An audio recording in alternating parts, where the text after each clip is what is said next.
রুমেলা রয়েছে আপনাদের সঙ্গে।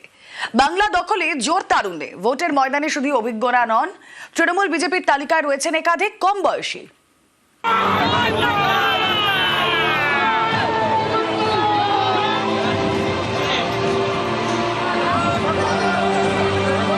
তৃণমূল বিজেপির প্রার্থী তালিকায় একাধিক তরুণ মুখ, নবীন প্রবীণে ভারসাম্যের চেষ্টা। তৃণমূলের ঘোষিত 291 জন প্রার্থীর মধ্যে 4 প্রার্থীর বয়স 30-এর নিচে, 38 জন প্রার্থীর বয়স 31 থেকে 40-এর মধ্যে। প্রথম দফায় 144 প্রার্থীর নাম ঘোষণা করেছে বিজেপি, তার মধ্যে 36 জন প্রার্থীর বয়স 35-এর নিচে।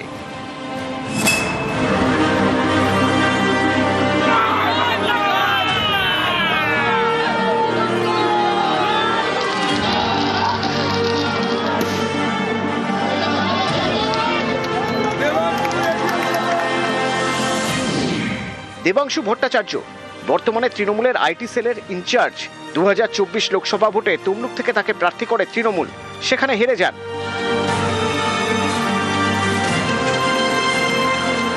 বছর 30-এর দেবাংশু এবার লড়বেন হুগলির চুঁচুড়া থেকে। তৃণমূল কংগ্রেসের ইয়াংগেস্ট 4 জন প্রার্থীর মধ্যে একজন হতে পারাটা সত্যিই ভালো লাগার। এই ফিলিংটা জীবনে দ্বিতীয়বার আসবে না। এই ফিলিংটা যেটা 2024-এর লোকসভা নির্বাচনে পেয়েছিলাম, এবং দল ইয়াংগেস্ট প্রার্থী হিসাবে যে ভরসাটা রেখেছে, দল যে আস্থাটা রেখেছে, সেটা দলকে নিশ্চিতভাবে তার মর্যাদা দিতে পারবে।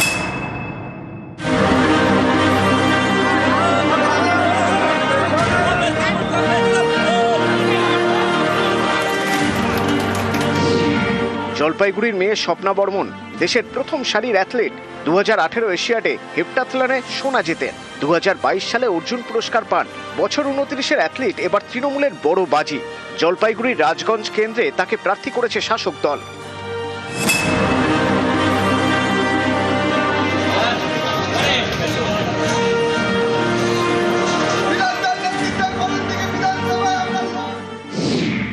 বিরাজ বিশ্বাস বয়স 30-এর কম, বিজেপির প্রথম দফার তালিকায় সবচেয়ে কম বয়সী। জলপাইগুড়ি ল কলেজে পড়াশোনা, আইনজীবী হিসেবে কলকাতা হাইকোর্টে প্র্যাকটিস করেন। একসময় এবিভিপির রাজ্য সম্পাদকের দায়িত্বে ছিলেন। এবার দায়িত্ব বেড়েছে। উত্তর দিনাজপুরের করণদিঘি থেকে তাকে প্রার্থী করেছে বিজেপি। একটা সেন্স অফ রেসপন্সিবিলিটি, একদিন স্টুডেন্ট ছাত্র সমাজের একটা অ্যাক্টিভিজম করেছি, অ্যাজ আ আইনজীবী হিসাবে, অধিবক্তা হিসাবে কলকাতা হাইকোর্টে লিগ্যাল অ্যাক্টিভিজম। এরপরে এখন মনে হলো সামাজিক অ্যাক্টিভিজম দরকার।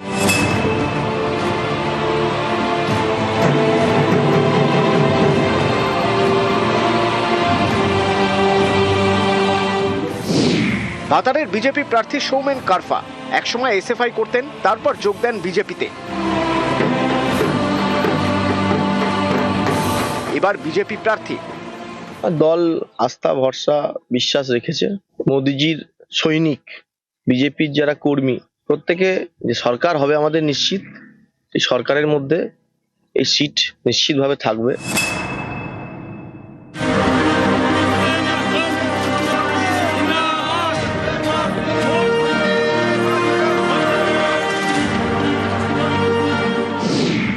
মধুপর্ণা ঠাকুর 2024 উপনির্বাচনে বাগদা থেকে বিধানসভায় যান। বছর 25-এর মধুপর্ণা বাবা প্রয়াত তৃণমূল সাংসদ কপিল কৃষ্ণ ঠাকুর, মা তৃণমূলের রাজ্যসভার সাংসদ মমতা বালা ঠাকুর। এবারও উত্তর 24 পরগনার বাগদা থেকে তৃণমূলের টিকিটে লড়বেন মধুপর্ণা।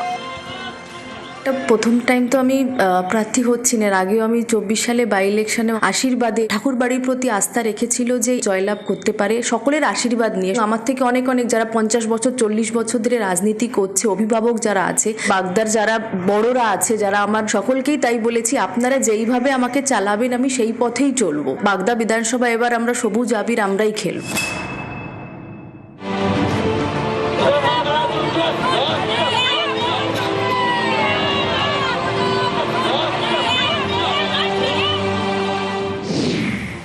ঋতুপর্ণা আঢ্য বনগাঁ পুরসভার 17 নম্বর ওয়ার্ডের কাউন্সিলর। বাবা শঙ্কর আঢ্য বনগাঁ পুরসভার প্রাক্তন চেয়ারম্যান, মা জ্যোৎস্না আঢ্য বনগাঁ পুরসভার ভাইস চেয়ারম্যান। অল্প বয়সেই রাজনীতিতে হাতেখড়ি ঋতুপর্ণার। ঋতুপর্ণা এবার উত্তর 24 পরগনার বনগাঁ দক্ষিণের তৃণমূল প্রার্থী। মুখ্যমন্ত্রী মমতা বন্দ্যোপাধ্যায়কে এবং সাধারণ সম্পাদক অভিষেক বন্দ্যোপাধ্যায়কে ধন্যবাদ জানাই। আমি হতে পারি নবীন, আমি যে পরিবারটা আমার রাজনৈতিক পরিবার 17 নম্বর ওয়ার্ড বনগাঁ, সেখানকার এখন কাউন্সিলর আছি। এবং নবীন শুধু না, আমি যুব সমাজকে শুধু না, আমি প্রবীণদেরও আমি সাথে নিয়ে এগোবো। এখানকার যে নেতৃত্বরা রয়েছে তাদেরকে সাথে নিয়ে তারা যে পথ দেখাবে, তাদের সেই চিন্তাধারা দিয়েই আমি এগোবো।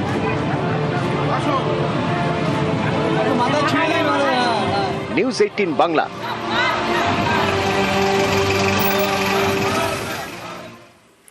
এবার ভবানীপুরে বিজেপি প্রার্থী শুভেন্দু অধিকারী বৃহস্পতিবার শুরু করে দিয়েছেন প্রচার, আর প্রথম দিনেই তার সুর সপ্তমে।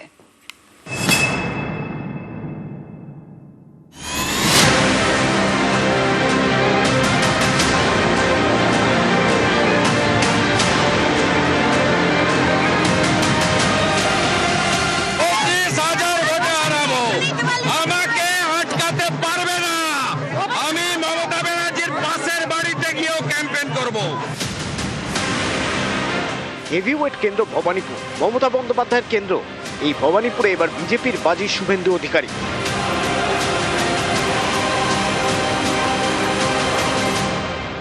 বৃহস্পতিবার থেকে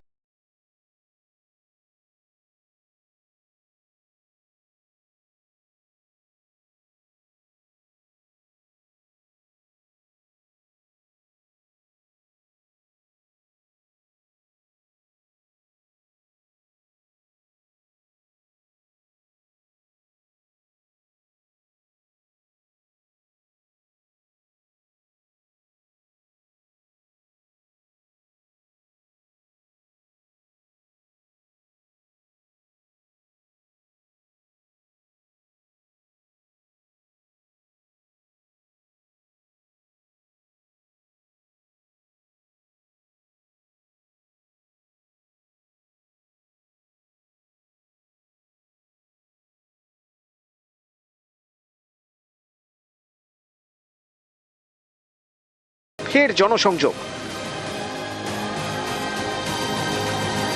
যারা দেশের প্রধানমন্ত্রীকে বহিরাগত বলে তারা শুভেন্দু অধিকারীকে বহিরাগত বলবে, এটা স্বাভাবিক। আমার বাড়ির লোক স্বাধীনতা সংগ্রামী ছিলেন, ব্রিটিশের জেলে ছিলেন, লেট বিপিন অধিকারী। আমার সার্টিফিকেট এই ছিন্নমূল তোলামূলকে দিতে হবে। হাঁটতে হাঁটতে এদিন ভবানীপুর থানাতেও যান শুভেন্দু অধিকারী।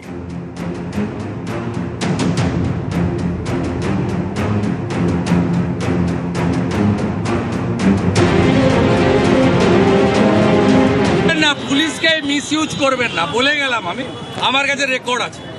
প্রেমজিৎ বিশ্বাসকে বলে গেলাম তৃণমূলের কথাই করবেন না। আর আমি ক্যান্ডিডেট ফ্রি মুভ করব, যেখানে অবস্ট্রাকশন করবেন গাড়ি ঘুরিয়ে।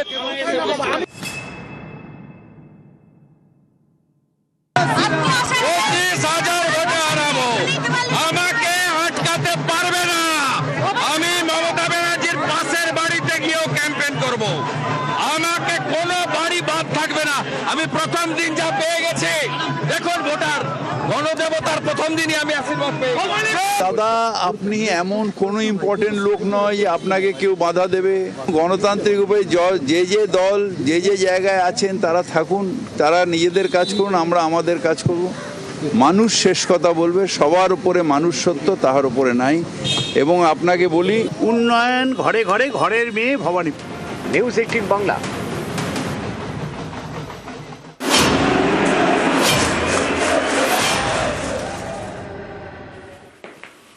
মানিকতলায় পথে প্রচারে বিজেপি। মানিকতলার বিজেপি প্রার্থী তাপস রায় শ্যামবাজারে জয় কালীবাড়িতে পুজো দিয়ে প্রচার। কর্মী সমর্থকদের নিয়ে প্রচারে পদ্মপ্রার্থী।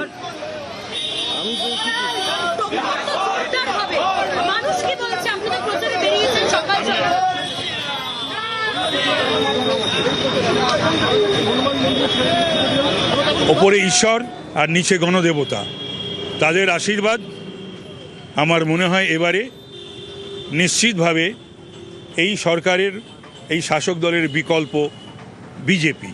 তো সুতরাং জয়ের ব্যাপারে আমি 200% আশাবাদী। ভোট প্রচারে বামেদের কটাক্ষ বিজেপি। শিলিগুড়িতে প্রচারে তোপ শঙ্কর ঘোষের। ভোটার কারোর জমিদারি নয় বলে তোপ বিজেপি প্রার্থী। বাম ভোট রামের নয় বলে সম্প্রতি মন্তব্য অশোক ভট্টাচার্যের। সেলিমের সামনে বাম কর্মীদের বার্তা দেন প্রাক্তন মেয়র। অশোক ভট্টাচার্যকে পাল্টা কটাক্ষ শঙ্কর ঘোষের।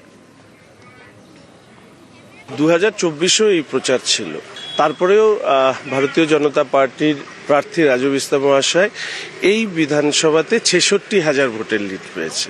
ভোটারদের সিদ্ধান্ত পরিবর্তন হয় বলে সরকারের পরিবর্তন হয়।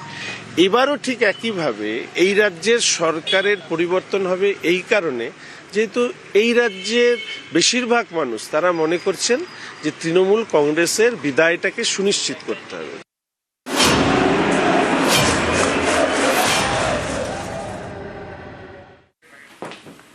ফের বিধানসভা ভোটের লড়াইয়ে অধীর চৌধুরী। দীর্ঘ 30 বছর পরে 1996 সালের পরে 2026 নিজেই জানালেন এবার বহরমপুর থেকে ভোটে দাঁড়ানোর কথা।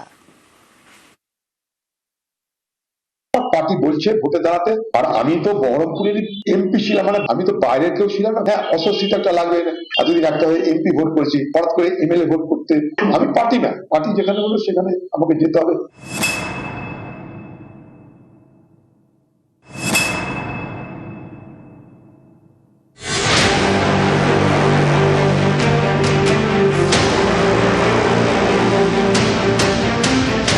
দল এখনো ঘোষণা করেনি, কিন্তু অধীর চৌধুরী নিজেই জানিয়ে দিলেন এবার বিধানসভা ভোটে তিনি লড়বেন এক সময়ের দুর্গ বহরমপুর থেকে।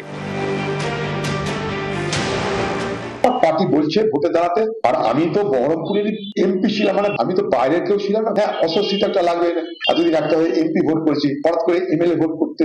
আমি পার্টি না, পার্টি যেখানে বলবো সেখানে আমাকে যেতে হবে। যদি সাধারণ মানুষ আমাকে চাই, আমি নিজেকে ভাগ্যবান বলে মনে করবো, কারণ এটা এত বড় স্বীকৃতি তো হয় না। এটা একটা, আমি মনে করি একটা রাজনৈতিক জীবনে এটা আমার কাছে একটা নোবেল পুরস্কার পাওয়ার মতন ব্যাপার। অধীর চৌধুরী নবাবের মাটিতে একসময় ডাকাবুকো নেতা। 1996 সালে মুর্শিদাবাদের নবগ্রাম থেকে প্রথম বিধানসভা ভোটে লড়েন। সিপিআইএম এর মুজাফফর হোসেনকে 20,000 ভোটে হারিয়ে বিধায়ক হন। 1999 বহরমপুর লোকসভা থেকে জিতে সাংসদ হন। তারপর থেকে আর পেছন ফিরে তাকাননি। পরপর 5 বার বহরমপুর থেকে সাংসদ। একসময় বহরমপুর মানেই ছিলেন অধীর চৌধুরী। তাল কাটে 2021-এ বহরমপুর আসনে যেতেন বিজেপির সুব্রত মৈত্র। 24-এ বহরমপুর লোকসভা কেন্দ্রে অধীর চৌধুরী হেরে যান তৃণমূলের ইউসুফ পাঠানের কাছে। কিন্তু বহরমপুর বিধানসভায় প্রায় 7,000 ভোটে লিড ছিল বাম কংগ্রেস জোটের। এবার একলা চলার পথে কংগ্রেস। বহরমপুরে বিজেপি প্রার্থী করেছে সুব্রত মৈত্রকে, তৃণমূল প্রার্থী করেছে নারুগোপাল মুখোপাধ্যায়কে, আর কংগ্রেস প্রার্থী অধীর চৌধুরী। পার্টি বলছে ভোটে দাঁড়াতে, আর আমি তো বহরমপুরের এমপি ছিলাম, মানে আমি তো বাইরের কেউ ছিলাম না। হ্যাঁ, অস্বস্তি একটা লাগবে, এতদিন একটা হয়ে এমপি ভোট করেছি, হঠাৎ করে এমএলএ ভোট করতে। আমি পার্টি না, পার্টি যেখানে বলবো সেখানে আমাকে যেতে হবে। নিউজ 18 বাংলা।